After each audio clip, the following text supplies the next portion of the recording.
Ryan, welcome to Inside the Truck. Super excited to have you with us today and appreciate you taking your time out of spring training to join us today. I know it's a game day for you in Arizona.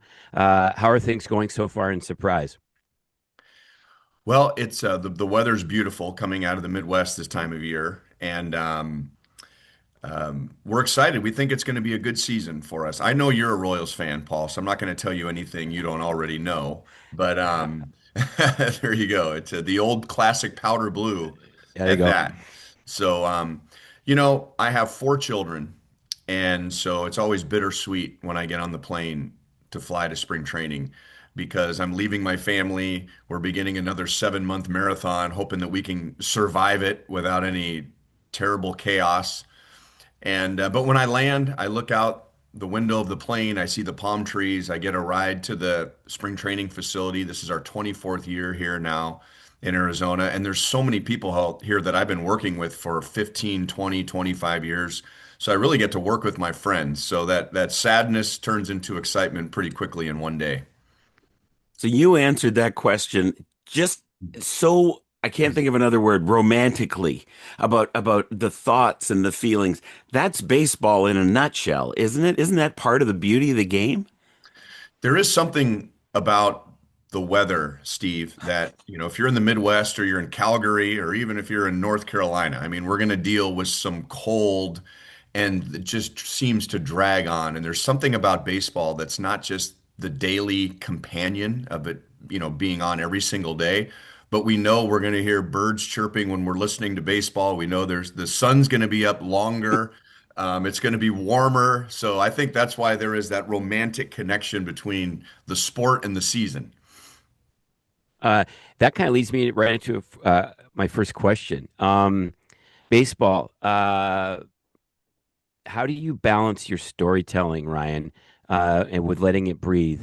Do you feel like your job is more of a storyteller or analyst or both?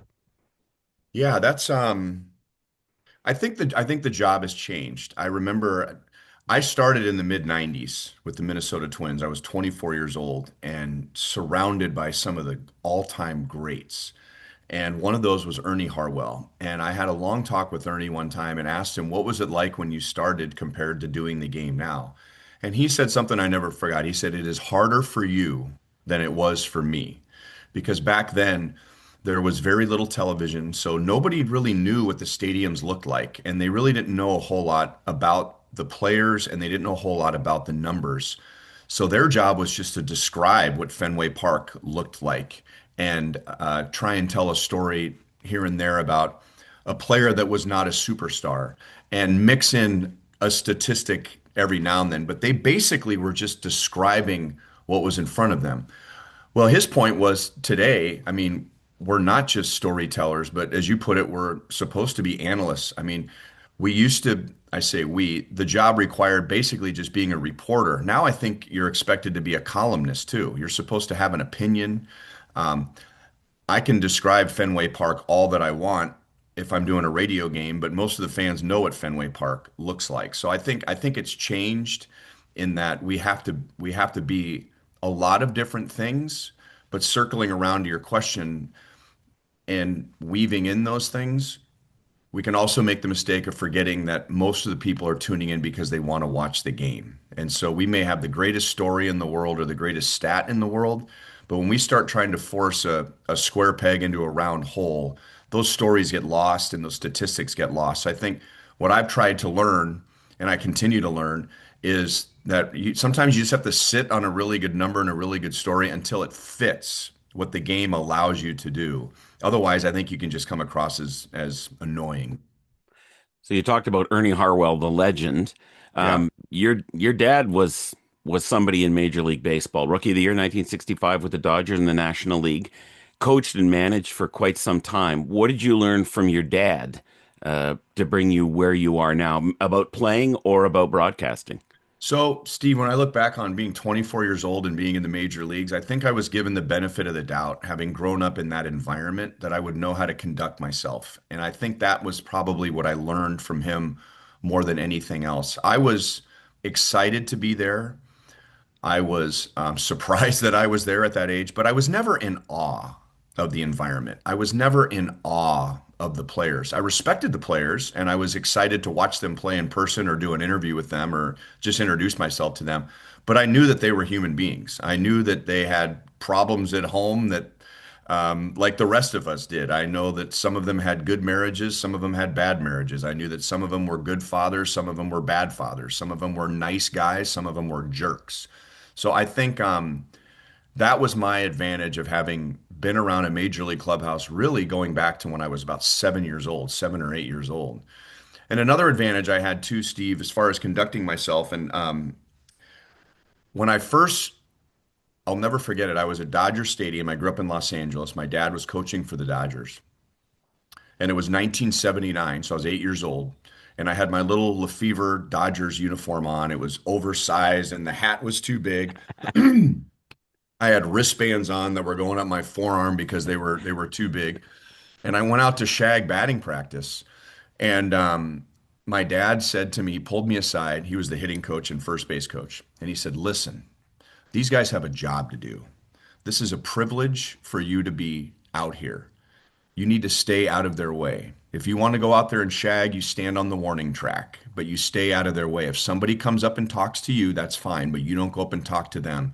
And if you're talking to somebody and another player or a coach, excuse me, my voice is also in spring training too. Um, if another player or a coach comes into that conversation, you don't belong in that conversation.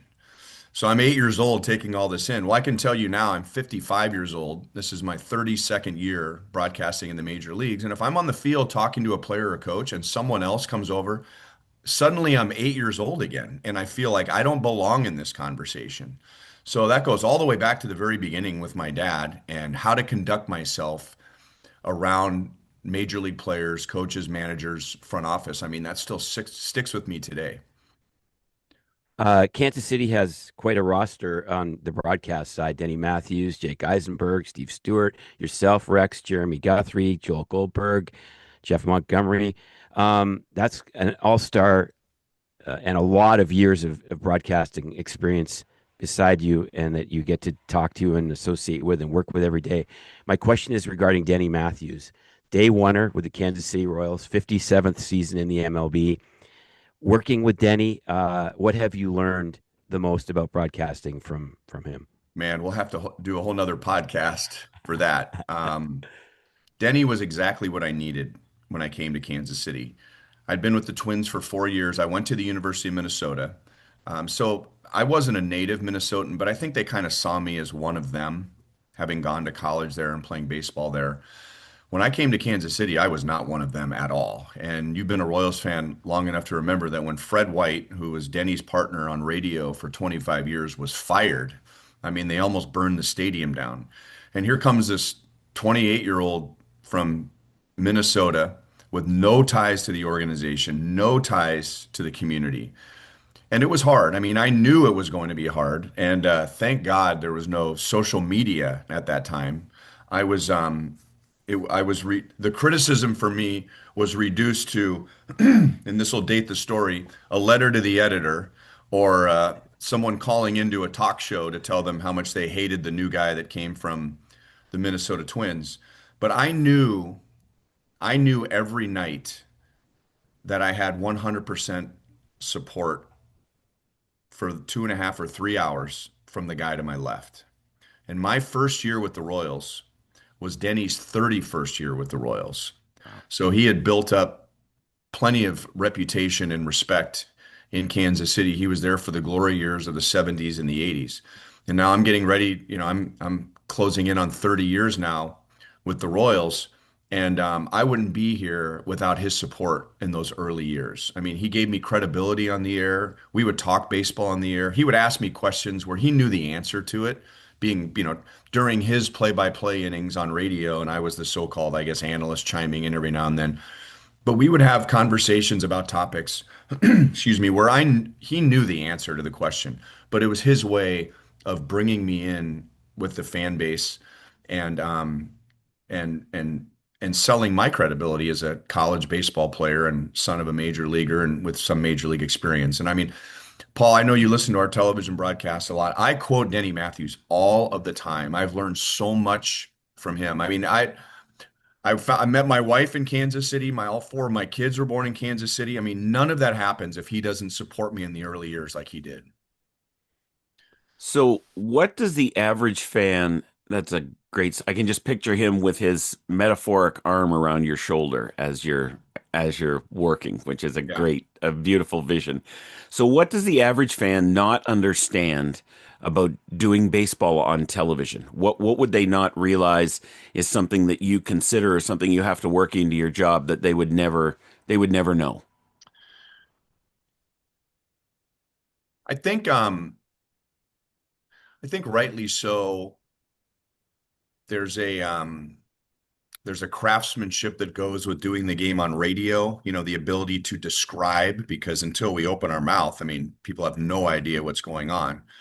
And on a bad day, even when we do open our mouths, they have no idea what's going on. But so I think on television, there is this assumption that it's easier because you don't have to describe what's going on because the people can see it. I mean, I can think about times I've been in a restaurant and the game's on and there's no audio at all, and I can completely follow the game. I mean, the three of us go back, I'm sure, to the days before on the television screen, before the score was there. Oh yeah. And, and for you guys in hockey, how much time was left in the period, how much time was left in the power play, how many shots on goal. It wasn't on the screen. I mean, you'd put it on briefly. Same for baseball. So there was a radio element to it because you had to remind the base runners and the outs and the score. Well, now you turn on the game and everything is right there on the screen. So I think there's this assumption as a television announcer that it's easier because you take away all of the describing. My pushback would be if you take all of that away from the announcer, you better know the game when you're on TV because the television was made for the analyst. And if the play-by-play announcer cannot engage the analyst and can't have thoughtful conversations about strategy or whatever's going on at that moment, I think that's going to be revealed much quicker than on radio. On radio, we can fall back on here's the 2-2 pitch. It's fouled away, still 2 balls, 2 strikes, 1 out, runner at first, 2-0 Royals in the third inning. I mean, you can keep going back to that because we're raised on radio. You never know when someone's tuning in and they want to know what the score is in the situation. So I mean, you can beat that to death, and that's not a bad thing, but that's taken away from you on television. And you better know your stuff when you do a game on television. And just segueing off of that, Ryan, how has calling games changed in the analytics era? Has the deluge of information made it easier or tougher?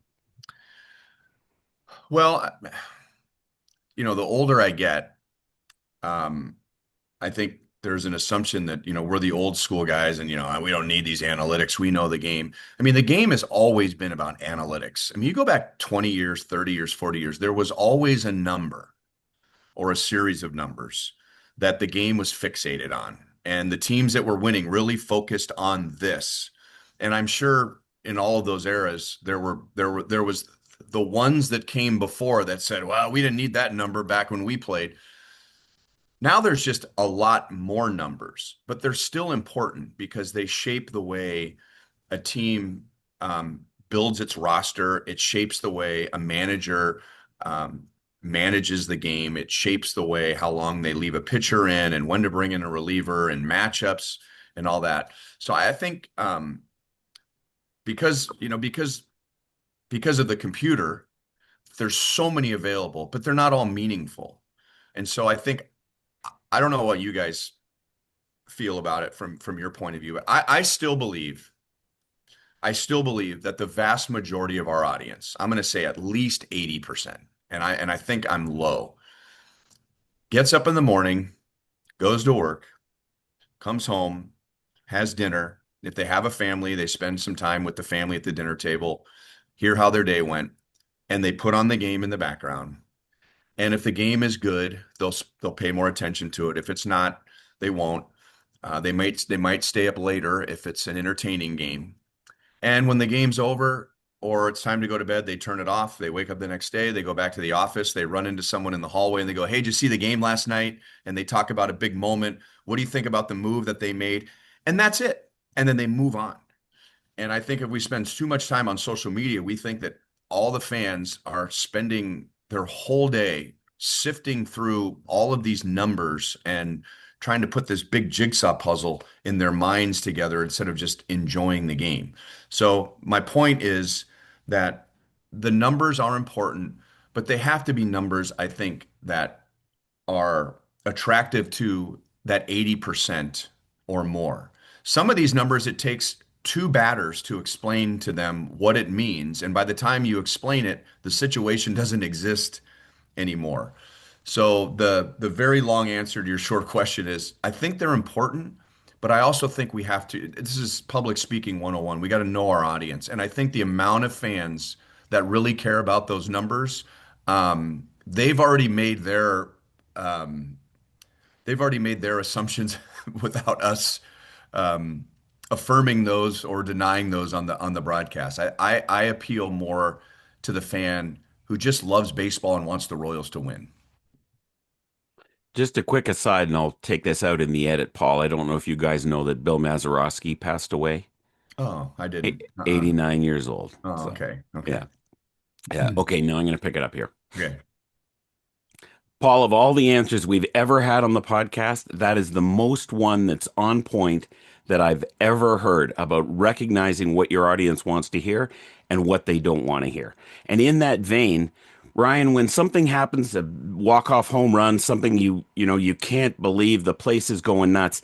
How do you know how long to lay out?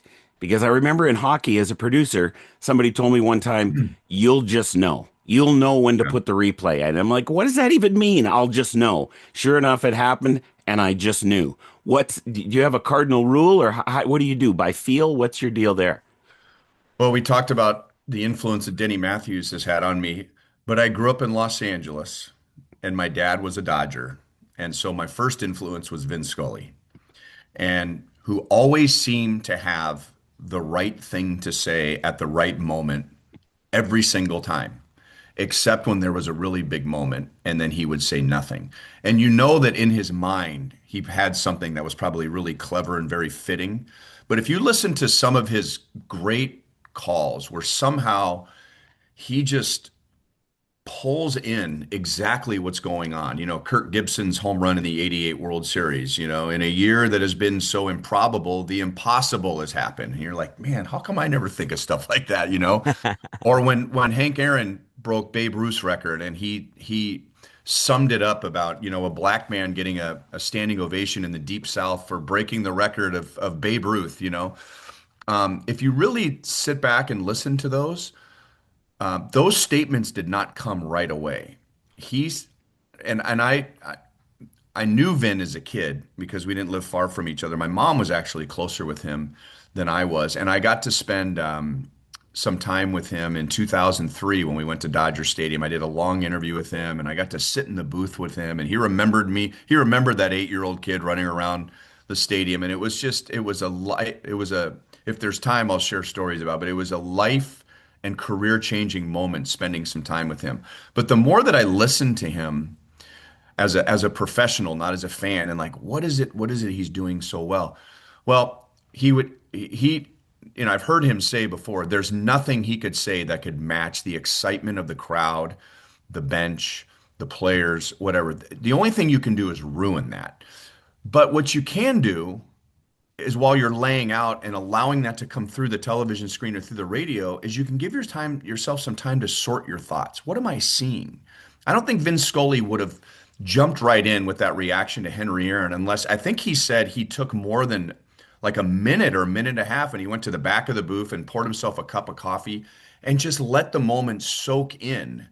And then it's like, oh my gosh, look at what's happening. Now I share. I think we all make the mistake of wanting to have a trademark call or something clever that's going to live forever. And when we jump in and try and do that right away, we ruin the moment. And it's not something that will live forever. So yeah, I think you're right, Steve. I think you just know.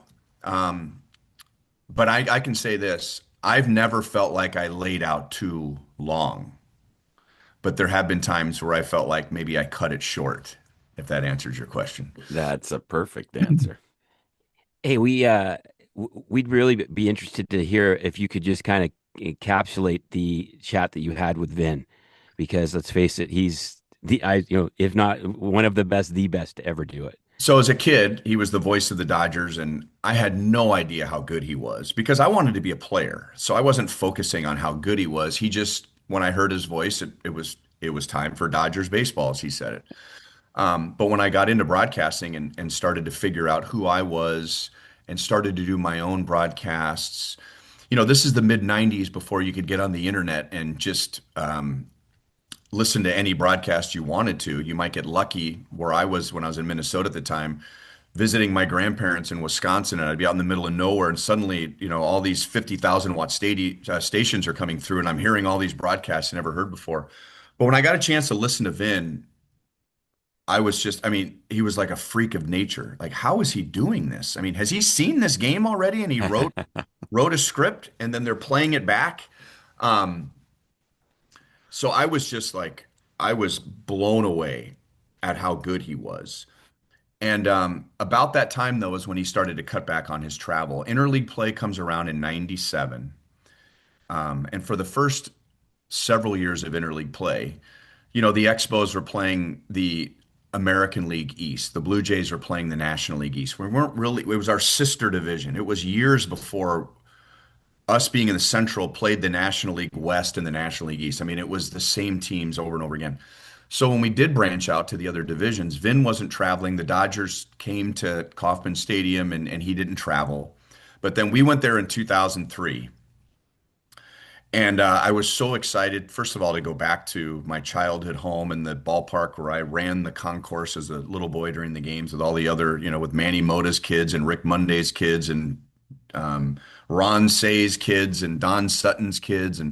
Um, but I was so excited to meet him. And so I got to the ballpark early and I was sitting in the radio booth at the time, just waiting for him to show up because I just wanted to go introduce myself. I didn't think he'd remember, maybe he would remember me. He'd remember my dad. And I'm sitting in the booth and I could hear down the hallway, "Well, Jim, how was your weekend?" I mean, it was just echoing through this tiny hallway on the broadcast level at Dodger Stadium, and it was obviously him. So I mustered up the courage to go into his television booth, and I walked to the door looking into the booth, and he was talking. He had sat down at his seat. So he's sitting down like I am, and to his left, somebody was standing and talking to him, and Vin was unpacking his stuff and talking to this guy, and I'm at the back of the room looking in. And the guy he's talking to finishes and turns around and leaves, and he sees me at the door, and I'm looking at him like, "Are you allowed to go in and talk to the Pope, or how does this work here?" And whoever Vin was talking to clearly had seen a version of me 1,000 times, and he looked at me and kind of nodded like, "Go ahead, go say hello to him." So I walk down, I come to his left, and I'm standing here, and he turns and looks at me, and as God is my witness, I'm putting out my right hand, and I'm prepared to say, "Hi, Vin. I'm Ryan Lefebvre. I'm Jim's son. I'm a broadcaster for the Royals." My mom, when I got the job with the Twins in 95, my mom says, "You should call Vin. He would love to know that you're doing what he's doing."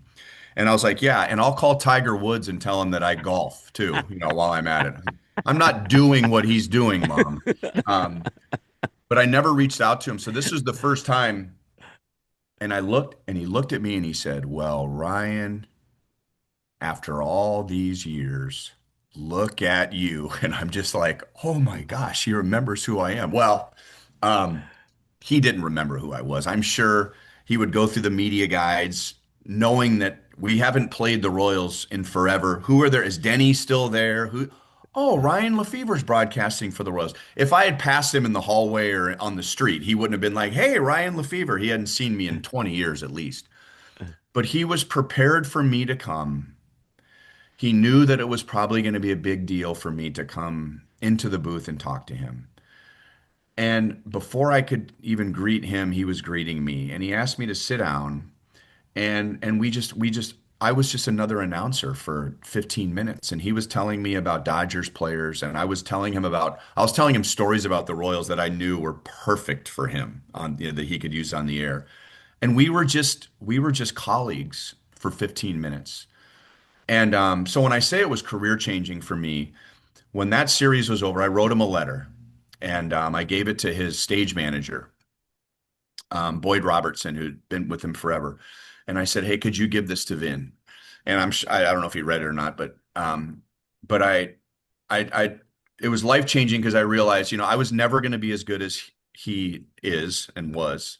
I'll never be as revered as he was and is, but I can do for somebody else what he did for me.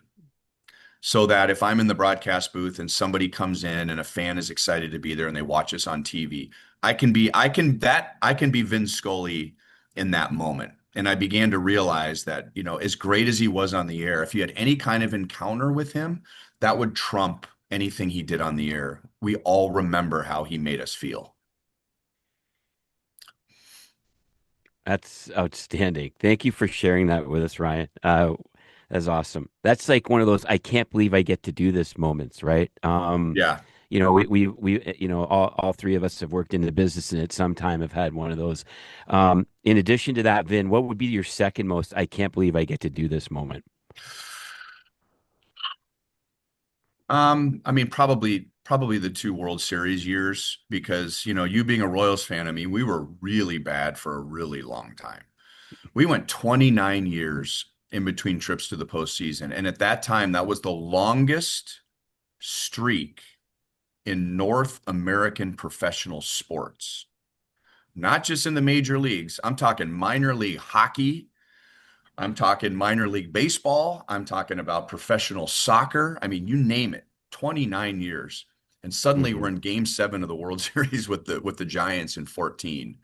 Um, but I had um, kind of like another life-changing moment in 2014. Paul will remember, I'm sure, us winning that wild card game to advance against the A's. We were down by 4 in the 8th inning. Salvador Perez gets a walk-off hit, and we win it in extra innings. And as fate would have it, I was behind the microphone for that walk-off because we alternate innings in the extra innings. So it was just luck that I was the guy calling it.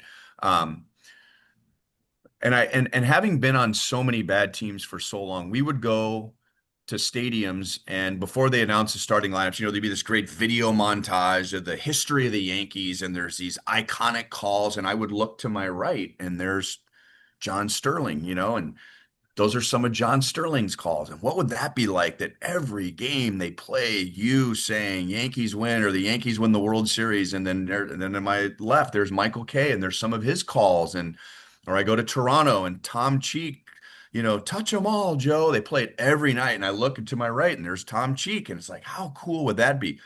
I had nothing like that in those terrible years with the Royals. And suddenly the moment came and it didn't belong to me. It belonged to Salvi, obviously. I just happened to be behind the mic. But I had television responsibilities when the game was over. So the game's over. It's just complete chaos. We win this incredible game. We wrap up really quick. I put on my sport coat. I'm trying to put my tie on, and I walked from the booth. I had to go through the concourse for a while to get out to right field for my television responsibilities. And it was about that time that the crowd was starting to leave their seats and head to the parking lot. And they were beside themselves. They were going bananas. I mean, it was the closest thing to the iconic, is it Life magazine, Time magazine, at where the sailor on Yeah. D-Day is kissing that woman, and you come to find out they didn't even know each other, but they were celebrating. The war was over, Yeah, right? Life Times Right. Square Life in New York. magazine, yeah. Life Yeah. magazines, Life Yeah. magazine. It was like that. I mean, complete strangers were high-fiving and hugging each other because the 29-year wait of the post, it was over. And I was a spectator and I was watching this. Nobody recognized me, and I was just taking this in. And that was my second kind of Vince Scully moment where I realized, you know what, this is not about me. I mean, this is not about poor Ryan's never done a playoff game. That was my 20th year as a major league announcer when I finally did a playoff win. And that was a really good perspective. This is about the players and this is about the fans. I'm literally the media. I'm in the middle. That's all that I am. But if the players go away, I go away. If the fans go away, I go away. If I go away, someone else is going to sit in that seat and they're going to play that game. And so that really kind of set the stage for me for the World Series that year and the next year that, okay, let's not make this about me. This is about the fans and this is about the organization. This is not about me. It's hard to top the romance, as we started with, of that answer. I got to be honest with you. Kauffman Stadium, how do you like working there? And there's renovations coming. What are your thoughts on all of that? I love Kauffman Stadium. Everybody loves Kauffman Stadium. When all those years with the Twins, that's when they were at the Metrodome. And imagine this will make sense to Canadians. I mean, can you imagine grinding through the winter and then you go watch baseball and you got to be inside all spring and summer. I mean, and there's some beautiful days in the Twin Cities and we're inside. Then we go to Kauffman Stadium and you're outside and you can hear the fountains. And I remember one day preparing for a game and it was before batting practice, no sound, no crack of the bat, no pop of the glove, no music. I could just hear the fountains out there. And it was just like, oh, this is you're not going to get this in the Metrodome. And I've never lost that feeling about Kauffman Stadium. We have great, Paul's been in our broadcast booth. We have by today's standards, we have a tremendous spot for calling a game. But the truth is, I mean, the way baseball economics are now, Kauffman Stadium is not a profitable place for the Royals. It's a sentimental place, and Kansas Cityans don't want to leave it. But for us to compete, and hopefully in the upcoming labor agreement, we'll find a little more balance when it comes to. I mean, what this all comes down to basically is some sort of a some sort of a I don't know, I hate to say salary cap because nobody likes to say that, but some sort of competitive balance when it comes to salaries and sharing local television revenue. I mean, we have the biggest disparity of any major professional sport. And Kauffman Stadium, the attendance at Kauffman Stadium just doesn't cut it in today's landscape. And it's one of the oldest ballparks in Major League Baseball. You don't know that when you're there. So it's just time. It's time for us to move. That hasn't been settled yet as we speak. But the bottom line is, even our owner, who is spearheading this and has spent most of his adult life in Kansas City, he doesn't want to leave Kauffman Stadium. Nobody wants to leave Kauffman Stadium. It's just time. Ryan, we have about 4 minutes before we got to let you go. But before we do, we want to just have a little quick hitter segment with you. Okay, so it'll Yeah. be a little bit rapid fire, Yep. and answers off the top of your head only. We'll start with your favorite road city. It's always been either Seattle or Baltimore. Ooh, Seattle, Uh, good choice. Yeah. and you can quickly expound why. Like Oh, I you mean the just, weather. I mean, especially when we go to Seattle in July or August, and it's 98 and humid in Kansas City, and you get off the plane in Seattle. The weather. I love seafood, which would apply to Baltimore, and I just love the two ballparks. And I tell you what, I'm not far behind though. Would be Toronto. I love Toronto. I really do. Love the people. Don't love customs going in and out. But once we get there, I that ballpark, even when the roof is open, and it's an older ballpark, there's something about the sun shining in downtown Toronto that just feels good. It is a good location for the park. If they could It build is. another park right there, I would love it. Yep. Your favorite road broadcast booth or position? Well, it doesn't exist anymore, but it was Tiger Stadium, and it was we broadcast the last game at Tiger Stadium. Yep. And so for anyone who's been to a major league park, imagine the broadcast booth being on top of the net behind home plate. Oh, That's how close we were. yeah. And so doing a television game, this is the truth. Doing a television game, the high home camera was in the booth with us. And because the high home camera was in the booth with us, we couldn't have any kind of netting or glass or anything in front of us. So we would do the game with our gloves on because you could get killed up there. And if you didn't believe it, you just turn around and looked at the aluminum wall behind you, and it looked like the face of the moon with all the craters and everything from all the line drives that went, you know, blazing over broadcasters' heads and shoulders. On the radio side, we would hang a net. There'd be these hooks, and you had the choice whether you want to put a net on there or not. And so it was exhilarating. We were so close. You could hear the conversations at home plate. And since we did the last game, this is becoming a long story. When we did the last game, I stole that net from the broadcast booth because I thought, man, how many great broadcasters have had this net in front of them in the visitors booth? And then many years later, I gave it to Dan Dickerson, who was a longtime radio voice of the Tigers. I mean more to him than it would to me. But Tiger Stadium, there's nothing like Tiger Stadium. Okay, we got about a minute left here with you, Ryan. I don't. There's lots of questions I want to ask you, but the one that Well, if I'll you guys can edit this out later, but I'm not in a huge rush. So if we go a few minutes over, you're not gonna. I'm fine. So, okay, I'll put you on the spot. Your favorite Royal of all time? so Mike Sweeney was very much like Denny Matthews to me in that he made me feel welcome in Kansas City at a time where I felt very unwelcome. You're up, buddy. Okay, next question. Favorite road meal, media meal. Oh boy. Well, it's gonna be seafood related. Um, there's a crab house in Baltimore, and if we have a day game or we have a day off, we always go up there. It's called Bill's Terrace Inn, and they come up and they just bring buckets of crab and just pour it across the table, which is covered in brown paper, and they have this big buttery shrimp that goes with it. That's number one, and there's nothing even close to that. You got that right. Bethesda Crab House outside Washington, D.C. So good. Sorry, I'm off topic now. Favorite road hotel, what would it be? Oh my gosh. Well, I mean, we're so spoiled now that I mean, I remember 20 something years ago when I went into our traveling secretary's office right here in spring training and we were talking about and I'd ask him, he and I are friends, any new hotels this year? And he said, "Hey, we've got 5 Westins this year." And that was like, oh my gosh, we're staying at the Taj Mahal 5 times this year. And Westons are great, don't get me wrong. But we have since graduated to Four Seasons and Ritz-Carltons. And the reason is not because the players are prima donnas and need to stay at these fancy restaurants. The reason is because in their collective bargaining agreement, with so many night games, when they get back to the hotel, oftentimes they want to eat. Yeah. So we have to find hotels where the kitchen is open after 10 p.m. or 11 p.m. Well, that just kind of reduces you to, um, hotels like that. So without giving away any specific locations, how about I say this? The Baltimore Hotel and the Toronto Hotel. Is that good? That's perfect. Yeah, Okay, that's all we good. need to know. Yeah.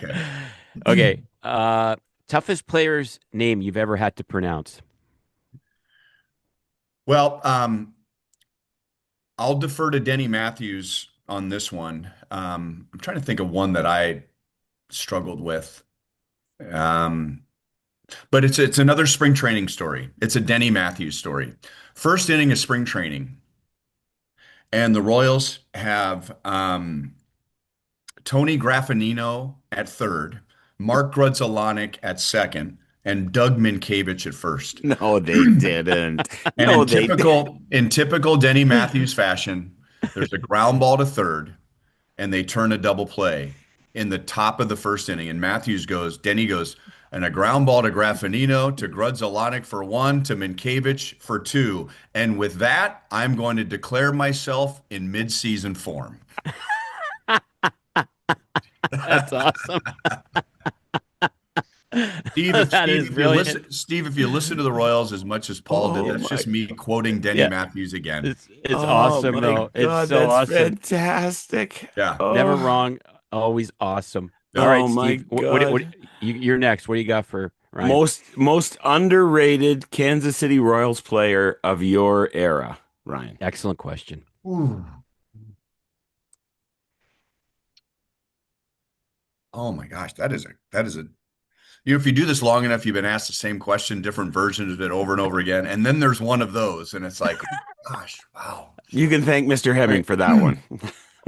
Um, Or just a player that you've underestimated, all Ryan. right, Or well, you're like, oh, that guy's he's okay. He'll be an okay, okay so major I'm gonna leaguer. And then assume, Paul, that you have one, and that's why you asked the question. So why don't you go no, first, and no. I will either maybe that'll trigger a thought for me. Uh, Well, I mean, I'm going way back, and he wasn't underrated, but I mean, Freddie Patek, right?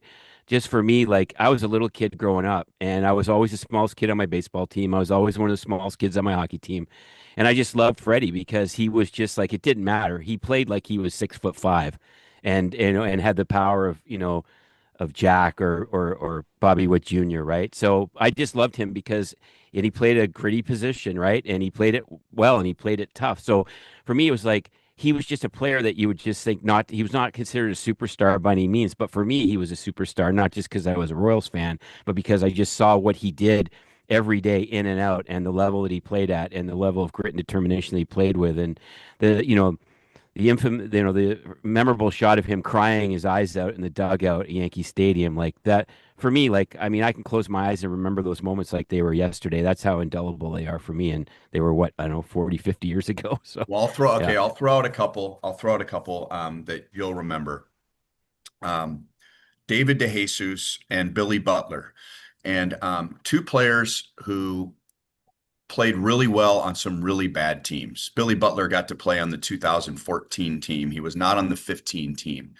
I vote for them every time we vote for the Royals Hall of Fame, because when their careers were over, they were in the top 10, 12, whatever, in several categories. They've since been pushed down, which I think makes it hard to sell them on going to the Royals Hall of Fame. But I think when you're a good player on a bad team, some people will look down their nose at you like, well, who cares? You guys didn't win. But to show up every day and play hard and be a professional every day when your team is not winning is a lot harder than people think that it is. So I could throw Mike Sweeney in there, but Mike Sweeney is a Royals Hall of Famer, so that doesn't count. So for Royals fans who've been Royals fans for a while, how about David DeJesus and Billy Butler?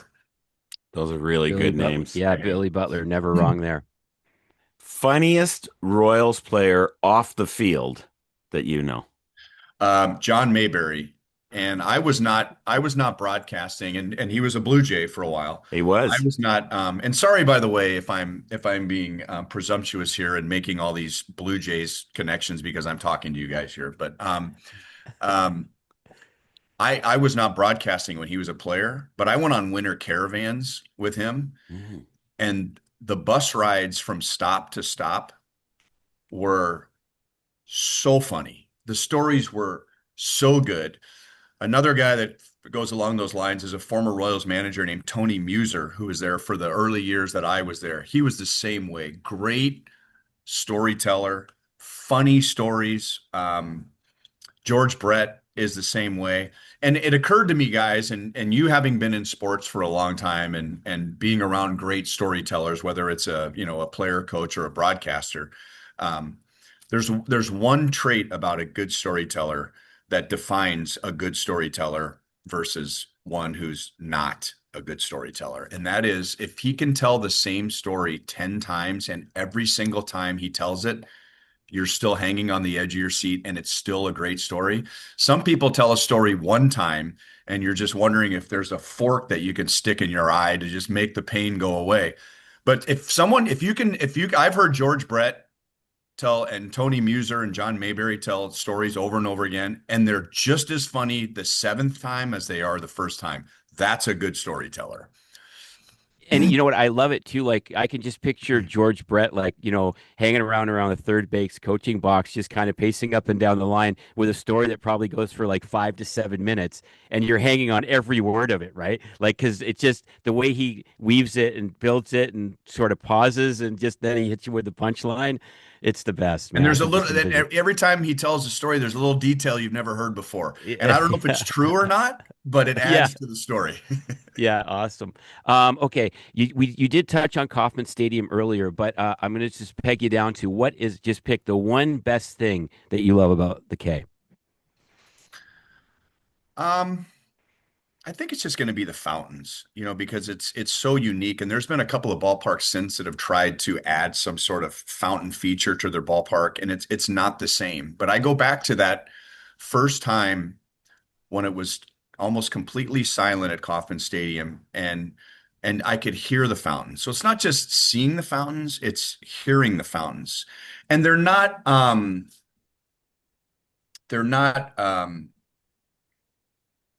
of grandeur or anything like that. If you ever see the fountains when they're not running, I mean, they just look like these, metal pits of water. But when they're flowing and then they can add color to the water, one of my proudest moments, believe it or not, as a Royal,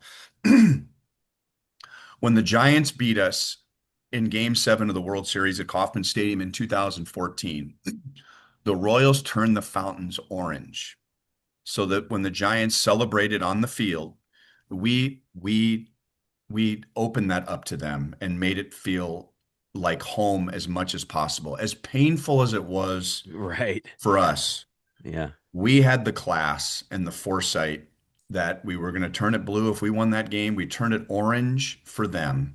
A year later, we win the World Series in New York at Citi Field, and right in the middle of our on-field celebration, they turned the lights off at the stadium. So that's another fountain moment that just really made me proud to be a Royal in one of the hardest nights ever being a Royal. So we didn't ask you your least favorite major league team, but I'm going to guess maybe the Mets. Um, be my we It's don't okay. You don't have to answer that, yeah, we Ryan. don't yeah, we beat them in the World Series. I don't hold Yeah. anything against them. That's a hard one, Steve, because that kind of comes and goes. For me, I'm sure it's the same for you guys. I don't know. Do you guys, I'll throw this back on you as you get in this longer, like I have.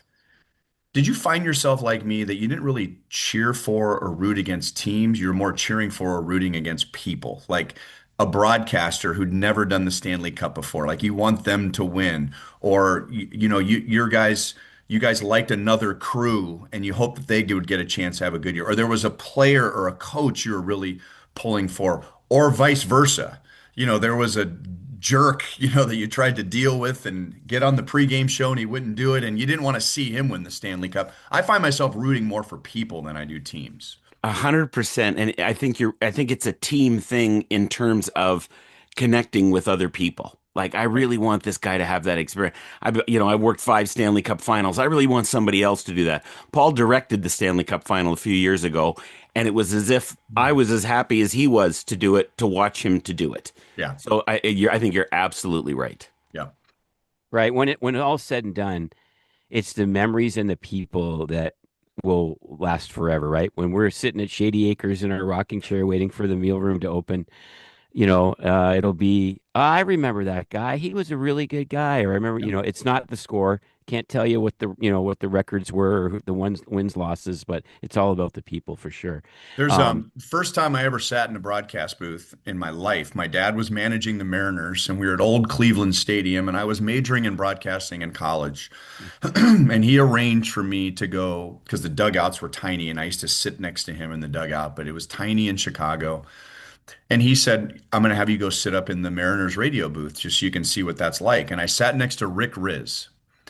And Rick Riz is going to retire after this year, after over 40 years of being a Mariners broadcaster. And I remember sitting next to him as a college kid and watching him and listening to him and going, well, I'm never going to do this for a living. I mean, I just thought he was that good. I got to do 2 World Series, and I got the pleasure of all pleasures as a team broadcaster. I got to call the final out of the World Series in 2015. Rick Riz has never done a World Series in his entire career. And so there's that too, when you start rooting for people. Tom Hamilton of the Indians and the Guardians, who's an icon in Cleveland on the radio and has done World Series. He's never done a World Series championship before, and he's been a great friend and mentor to me. So those are the teams that I'm rooting for. that's awesome. Well, you know what? You kind of answered our already previous, but I'm going to ask you anyway, just because if you have one more, this would be the time to get it in. Our last question on quick hitters for you, Ryan, is your all-time favorite Royals moment. Um, Winning the World Series would be an obvious one just because it was such a huge accomplishment. But you're right. I've already answered the question. When I was walking through the concourse after the wild card game, I mean, that will stick with me forever.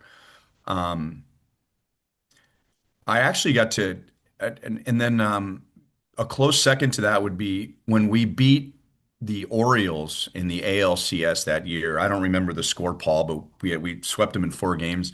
Mhm. And game 4, we must have had a nice lead because it was the ninth inning. And I just left the booth. I mean, we were going to win that game, so why fight the crowd? I'll just get out to the TV set and be ready to go. And Denny gave me the thumbs up. Our engineer gave me the thumbs up. So I got to watch the final out in the crowd with the fans. And we don't ever get to do anything like that. But I was standing on the steps of Rivals Sports Bar out in right field, and fans were starting to recognize me like, what's he doing out here? But that was a memorable moment too, because I got to be with the fans for the last out of going to the World Series for the first time in 29 years when we swept the Orioles. That was really cool because I felt like, we say all the time, we're just your neighbor, we're just another Kansas City, and we're just trying to transmit and describe the game to you if you can't be there. I'm just like you. Well, I got to be just like them in that one game, and that was another one that really stood out. Do you want me to wrap it, Paul? Where are you at? Yeah, yeah, we can wrap. Yeah, you can wrap. Yep. Okay. Well, we have to wrap this up because I got a cramp from smiling so much, and I got something in my stomach from laughing so much. So, Ryan, thank you so much. It's just I just feel warm after listening to those stories and those thoughts. And maybe that's just what baseball is. It's just a Yeah. giant ball of warm that we get to experience 162 times a year. Well, it's a pleasure to talk to you guys, and as I'm looking at you when I'm talking to you and Paul, and I can see all the monitors behind you and the the TD board and everything like that. I mean this from the bottom of my heart. We are a fraction of a television broadcast. It takes men like you guys to help us be what we want to be on the air. And I say this all the time. People say, "Hey, can I come out to the game sometime and sit in the booth and watch you guys?" And I'll say, "You can, but I'll tell you this, after an inning or two, you're just going to think you're in your living room listening to us talk. It'll be interesting for a couple of innings, but what you need to do, you need to go out to the truck because you will never, for the rest of your life, watch a live sporting event the same again. When you see what it takes for a graphic to come on the board, you see what it takes for a replay to just magically appear. How do you think that replay ends up on your screen? You will get way more out of going out in the truck, and you will think a lot less of us and a lot more of them if you go out and watch a game from the truck. So I really appreciate what you guys have done in your careers for us. Well, that's That's very awesome. you. That's awesome, Ryan. Yeah, it is truly a team sport on the broadcast side as well too. And I can't thank you enough again for taking the time today. I look forward to myself and my family. We enjoy Royals baseball all season long, so look forward to a summer here in North Carolina with the grill going and the Royals game in the background. So all the best with Surprise this year, and can't wait for opening day. All right. Thank you, Paul. Thank you, Steve.